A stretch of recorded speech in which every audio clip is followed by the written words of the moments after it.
Good morning dear students. Gayatri Vidya Mandir senior secondary school Sanchore के YouTube channel पे आप सभी का एक बार फिर से स्वागत है। हम यहाँ पे अंग्रेजी विषय के 12th क्लास का जो राइटिंग पार्ट है, जो राइटिंग पोर्शन है, उसको सीख रहे हैं, जिसमें काफ़ी वीडियो जो है वो अपलोड किए जा चुके हैं। शॉर्ट कंपोजिशन को पूरा करने के बाद हमने यहाँ पे जो अपना नया टॉपिक है जो है लेटर राइटिंग, उसको लिया है। लेटर राइटिंग के इस टॉपिक में भी सबसे पहला लेटर जॉब एप्लीकेशन लेटर हमने सीखा कि जॉब एप्लीकेशन लेटर को किस प्रकार से लिखते हैं और उसका पूरा ही जो मैसेज है, उसका जो बॉडी ऑफ दी लेटर है वो किस प्रकार से लिखा जाता है। हमने सीखा कि अगर रिज्यूम की आवश्यकता हो, सीवी की आवश्यकता हो तो उसको किस प्रकार से बनाया जाता है, उसको भी हमने सीखा। तो वो पूरा ही जो जॉब एप्लीकेशन का लेटर था वो पूरा ही हमने सीख लिया है। इसके अगली कड़ी में हमने शुरू किया है ऑफिशियल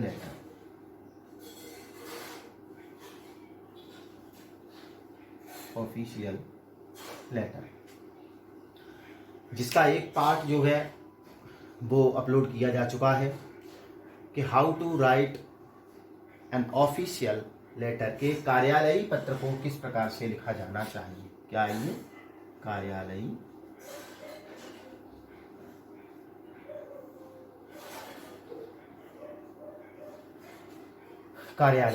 आपको पहले ही बताया कि किसी भी ऑफिस में भेजा जाने वाला ये पत्र जो है वो कैसा ऑफिशियल लेटर होता है। इसको कैसे लिखते हैं आपको पहले ही बता दिया। आज हम जो डिस्कस करने जा रहे हैं आपसे वो इसका जो पूरा फॉर्मेट है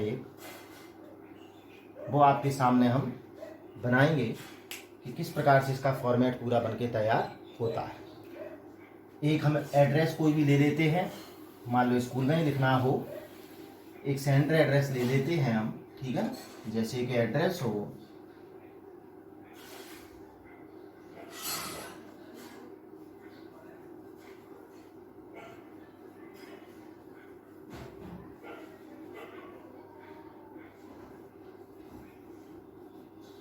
इस प्रकार से, ये क्या हो गया? Sender address. मैंने आपको बताया था कि इसके बाद आप क्या करेंगे, एक लाइन, एक पंक्ति जो है वो आप लीव कर देंगे, छोड़ दिया। हम क्या डालेंगे? डेट। जैसे कि हम आज की डेट डालते हैं तो है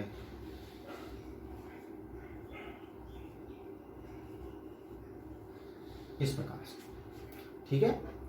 ये हो गया सेंडर एड्रेस एंड डेट। आपको बताया कि एक लाइन आप यहाँ पे भी इस प्रकार से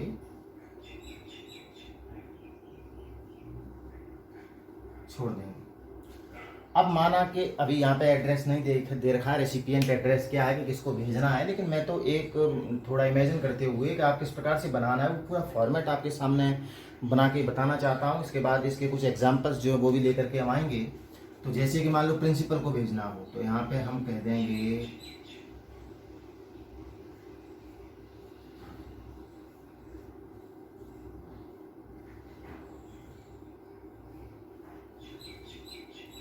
प्रिंसिपल, फिर आएगा विद्यालय का नाम,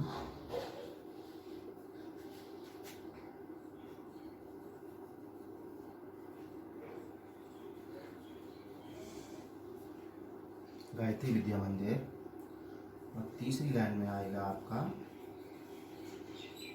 स्थान, ठीक है। ऐसे में बताया। तो ये तो हो जाएगा आपका एड्रेस जो है सेंडर्स एड्रेस 15 शांति नगर, और ये स्थान, ठीक है। या यहाँ पे भी हम एक काम करते हैं, यहाँ पे सांचौर भी कर सकते हो, जालौर कर दिया है, सांचौर कर देते हैं।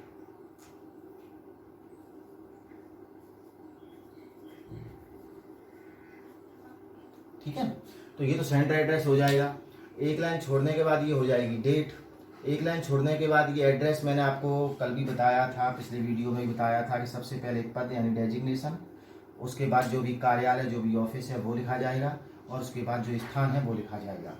मैंने आपको बताया कि आप यहाँ पे अभी एक लाइन को ड्रॉप कर दें और यहाँ पे डालेंगे आप हेडिंग सब्जेक्ट। अब सब्जेक्ट के लिए मैंने आपको 3 प्रकार के सेंटेंस फॉर्मेशन बताए। मान लो कोई कंप्लेन है तो आप क्या लिख दोगे,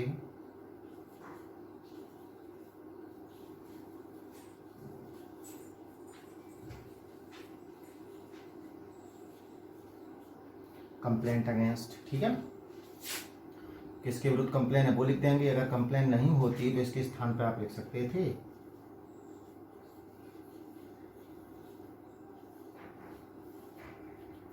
इन डिफरेंस ऑफ। इनमें से कोई एक, चाहे तो आप इससे अपना सब्जेक्ट पूरा कर दें या फिर इससे अपने सब्जेक्ट को कंप्लीट करें, जो भी आप उचित समझें उससे कर सकते हैं। लेकिन कंप्लेन अगर है तो इससे भी लिख सकते हो, इससे भी। कंप्लेन नहीं है तो केवल किससे लिखेंगे आप, इन डिफरेंस ऑफ से कर सकते हैं। इसके अलावा मैंने आपको रिगार्डिंग बताया था, इसके अलावा मैंने आपको अबाउट बताया था, उससे कर सकते हैं। आप क्या करेंगे, आप यहाँ पे एक लाइन छोड़ दो, आवश्यकता समझें तो। और आपका जो सैल्यूटेशन है वो यहाँ पे क्या आएगा, सर, सर नहीं तो क्या आएगा, मैडम, या फिर आप दोनों ही लिख सकते हैं, ठीक है। कन्फर्म अगर नहीं है तो आप दोनों ही लिख सकते हैं, चाहे तो सर लिख दें या मैडम। यहाँ पे आप देख रहे होंगे विद्यार्थियों कि आप इस लाइन का, इस सीट का बहुत विशेष आपको ध्यान रखना है कि आपकी लाइन जो है वो आगे पीछे नहीं होनी चाहिए। नॉर्मली जब भी हम देखते हैं, आप जब लेटर्स लिखते हैं, जब कॉपी चेक की जाती है तो ये सांचौर हो सकता है कि सांचौर आपने यहाँ से लिख दिया होता, या सांचौर को थोड़ा और इस तरफ बढ़ा दिया होता, ठीक है ना। तो ये लाइंस जब आगे पीछे हो जाती हैं तो ये भी आपका जो अट्रैक्शन है, जो आपका आकर्षण है वो आपका समाप्त हो जाता है। इसके बाद यहाँ पे आपको बताया था मैंने बॉडी ऑफ द लेटर,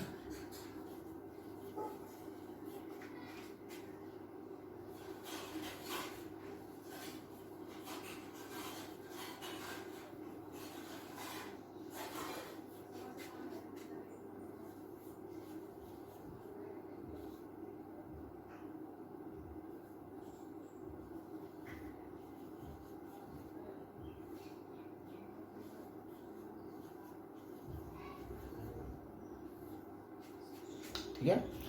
मैं बताया था respectfully I want to bring your kind notice या your humble attention towards, notice यानी ध्यान, टूवर्ड्स। अब आपको पहले भी बताया था, आज फिर से बता रहा हूँ, टूवर्ड्स के बाद बच्चों आपको क्या लिखना है, विषय लिखना है।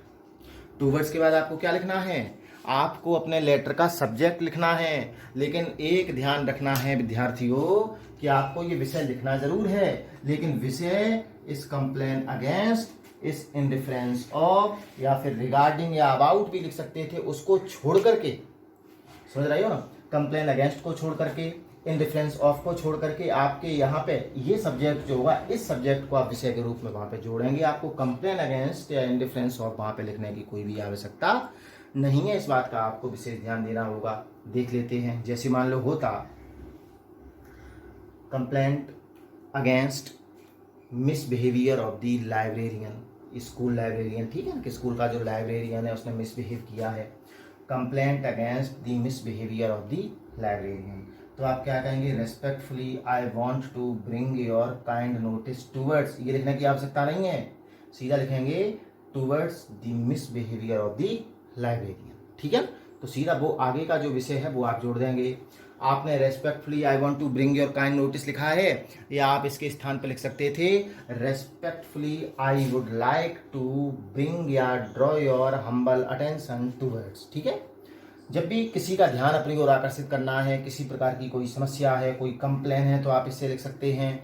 लेकिन मान लो कोई कंप्लेन नहीं है, मैं कह दूं कि आपको सेक्रेटरी जो है board of secondary education Ajmer, वहाँ से आपको डुप्लीकेट कॉपी मंगानी है अपनी मार्कशीट की, सेकेंडरी मार्कशीट की, तो आपको एक लेटर लिखना है, तो आपको इस लाइन की कोई भी आवश्यकता नहीं है। Respectfully I want to bring your kind notice, आप सीधा सीधा लिख सकते हैं respectfully I beg to say, respectfully I beg to say that, ठीक है ना। तो आप सीधा सीधा उसको लिख सकते हैं। तो ये चीज़ आपको ध्यान रखनी है कि आप इससे भी शुरू कर सकते हैं या फिर रेस्पेक्टफुली आई बेग टू से शुरू कर सकते हैं। इसके बाद आपने सब्जेक्ट लिख दिया, ठीक है, विषय लिख दिया।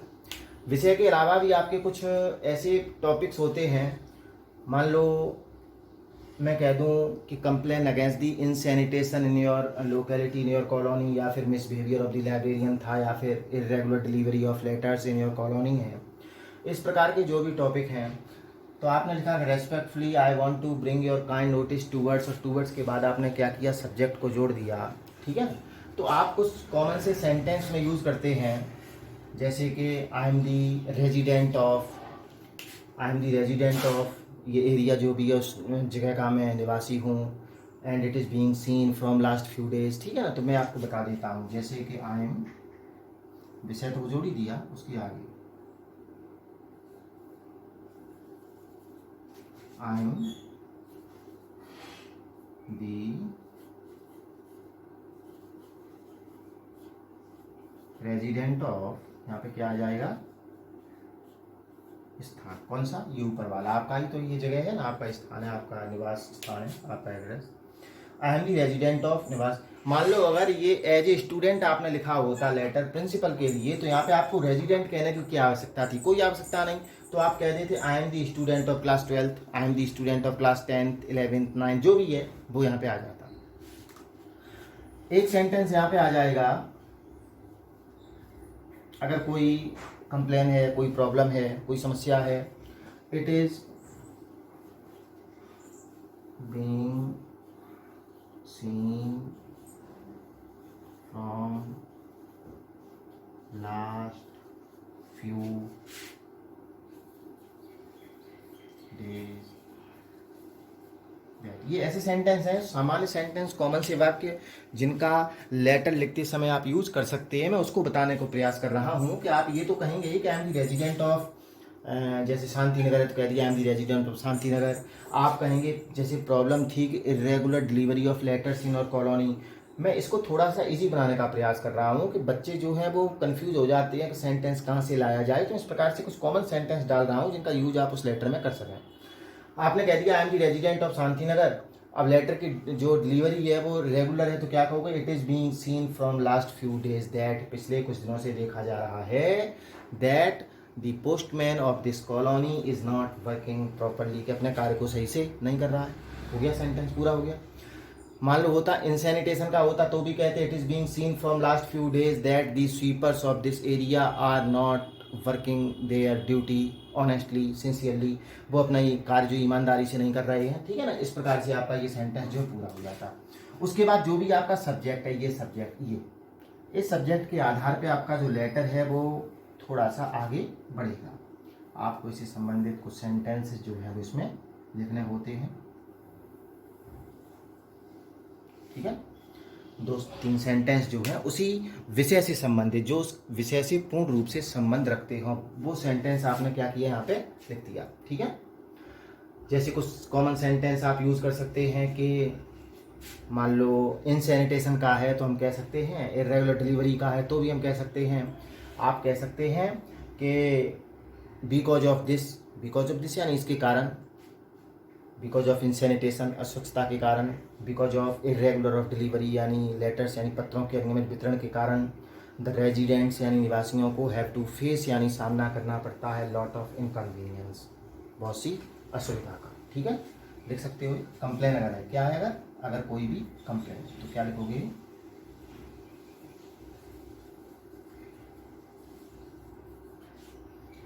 बिकॉज ऑफ इट कर दो, या जो भी सब्जेक्ट है मैटर है वो लिख दो, या दी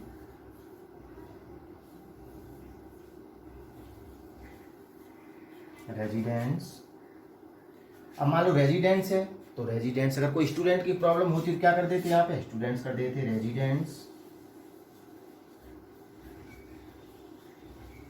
have to face lot of, आप या तो चाहे इसको प्रॉब्लम कर दें, लॉट ऑफ प्रॉब्लम,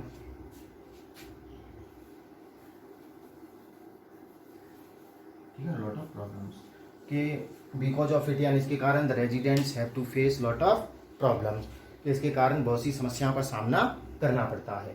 तो आप इसको भी ऐड कर सकते हैं, या फिर इसके स्थान पे आप चाहें तो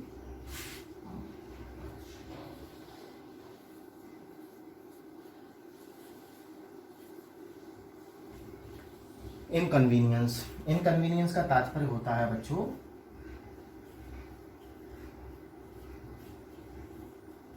असुविधा, कि इसके कारण स्टूडेंट्स के लिए है तो स्टूडेंट्स को सुविधा का सामना करना पड़ता है, या फिर रेजिडेंट्स के लिए है तो आप लिख देंगे कि रेजिडेंट्स को इसके लिए सुविधा का सामना करना पड़ता है। ठीक है ना। आप पैराग्राफ चेंज कर दें, यहाँ लिखते हैं so on the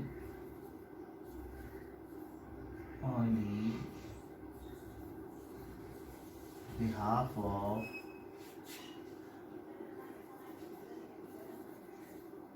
all the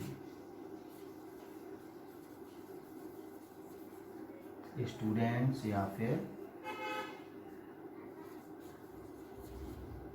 residents, समझना। इसलिए on the behalf, on the behalf का तात्पर्य क्या है? ऑन दी बिहाफ का तात्पर्य की ओर से, किसकी ओर से? इसलिए on the behalf of all the students, मान लो अगर एज ए स्टूडेंट कोई कंप्लेन कर रही हो तो क्या कहोगे? On the behalf of all the students, सभी स्टूडेंट्स की ओर से या सभी निवासियों की ओर से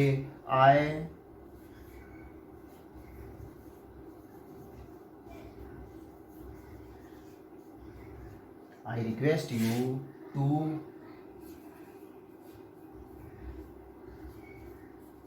look into the matter. So on the behalf of all the students या all the residents, I request you, मैं आपसे निवेदन करता हूँ to look into the matter and do needful. Look into the matter यानी मामले की आप जांच करें, एंड डू नीडफुल और आवश्यक कार्यवाही करें। ये नीडफुल लिखा है, ठीक है ना, NEEDFUL, ठीक है। ये हो गया आपका। नीचे का जो पोर्शन है वो भी हम और बता देंगे आपको। उसमें जैसे केवल क्या रह जाता है, कोने पे लेफ्ट हैंड साइड पे नीचे की तरफ आप लिख देते हैं थैंकिंग यू, और आप नीचे लिख देते हैं योर्स फेथफुली है, योर्स ओबीडियंटली है। अगर ये लेटर आपने किसी विद्यालय में, आपने किसी कॉलेज में अपने कक्षा अध्यापक को, अपने प्रधानाध्यापक को भेजा है तो योर्स ओबीडियंटली आता है, अन्यथा आप योर्स फेथफुली लिख देते हैं, ठीक है ना। तो ये पैटर्न है आपका। अब सोचो आपके काफ़ी कुछ तो आपका ये मैंने बता दिया है, जो कॉमन सी चीज़ें हैं जिनको आप यूज़ कर सकते हैं बेसिकली, वो चीज़ें तो मैंने अपने आप ही बता दी हैं। अब ये जो लाइंस रह गई हैं, 2 लाइन 3 लाइन 4 लाइन, जो भी आप बेहतर सेंटेंस बनाते हुए उस विषय पर लिख सकते हैं, तो ये वो लाइंस हैं जो आप उस विषय के आधार पर ही लिखेंगे। अभी हम नहीं लिख सकते जब तक हमारे पास एक विषय नहीं होगा। लेकिन ये जो सेंटेंस मैंने बताई सब कैसे हैं, कॉमन सेंटेंस हैं। आपको फिर से बता दूं कि ये तो हो जाएगा सेंडर्स एड्रेस, पहले ही बता दिया था, एक लाइन छोड़ दी आपने। ये क्या है, डेट,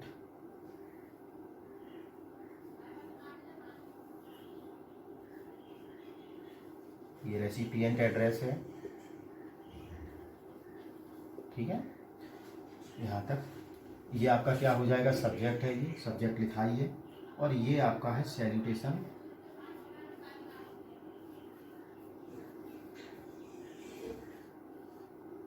ठीक है। ये सैल्यूटेशन हो जाएगा, और ये वाला जो पार्ट है आपका, ये पार्ट पूरा हो जाएगा आपका जो बॉडी या मैसेज कह सकते हैं, ठीक है। और नीचे का जो पोर्शन रह गया वो कौन सा रहा है आपका, वो रह गया है आपका सब्सक्रिप्शन। वो भी किस प्रकार से लिखेंगे, वैसे तो आपको आता है। आप सबसे पहले तो मैं चाहूँगा कि सभी लोग आप इसका एक स्क्रीनशॉट ले लें, और इसको जहाँ भी आपने ये ऑफिशियल लेटर राइटिंग आपने शुरू किया है, निश्चित रूप से इसको वहाँ पे लिखेंगे। आपको ध्यान रहना चाहिए, ये लाइन छोड़नी है, ये छोड़नी है, ये है। तो इस प्रकार से क्या है कि आप एक बार लिख लेंगे, ये सेंटेंस आप याद कर लेंगे, तो केवल आपके जो टॉपिक है, जो आपका विषय है, जो सब्जेक्ट है, केवल वो ही लिखना शेष रह जाएगा। तो वो टॉपिक के आधार पर, सब्जेक्ट के आधार पर आप लिखेंगे। इसका स्क्रीनशॉट आप ले लें, उसके बाद हम नीचे का थोड़ा सा जो पोर्शन है वो भी आपको बता देते हैं।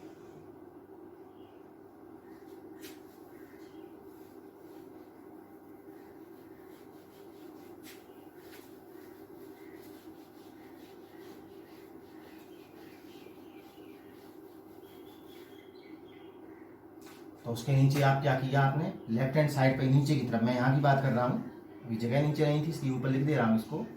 वहाँ पे हमने लिखा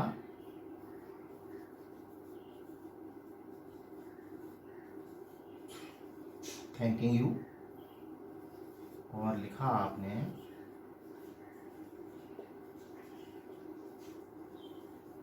योर्स फेथफुली, और आपने लिख दिया नाम। फिर से आपसे कह दूं कि अगर आपने ये पत्र जो है स्कूल के लिए भेजा है तो स्कूल को भेजने के स्थिति में आप फेथफुली नहीं लिखें बच्चों, आप क्या लिखेंगे, योर्स, योर्स ओबीडियंटली, और यहाँ पे लिखेंगे नाम। ठीक है। तो इस प्रकार से ये पूरा ही लेटर का, ऑफिशियल लेटर का, पहले तो मैंने समझाया था इससे पहले वाले वीडियो में कैसे लिखा जाएगा, और इस वीडियो में आपके सामने पूरा ही फॉर्मेट बना के तैयार कर दिया। ये जितने भी सेंटेंस मैंने आपको बताए हैं, मैं उम्मीद करूंगा और आशा करूंगा कि आप इनको याद करेंगे, बेहतर तैयारी करेंगे। इसका अगला वीडियो जो है उसमें हम एक एग्जाम्पल इसका लेकर के आएंगे। ये इसका फॉर्मेट था, इससे पहले के वीडियो में आपको समझाया था कि किस प्रकार से लेटर को लिखा जाता है। ठीक है ना। आप पढ़ते रहें, घर पर सुरक्षित रहें, स्वस्थ रहें। धन्यवाद।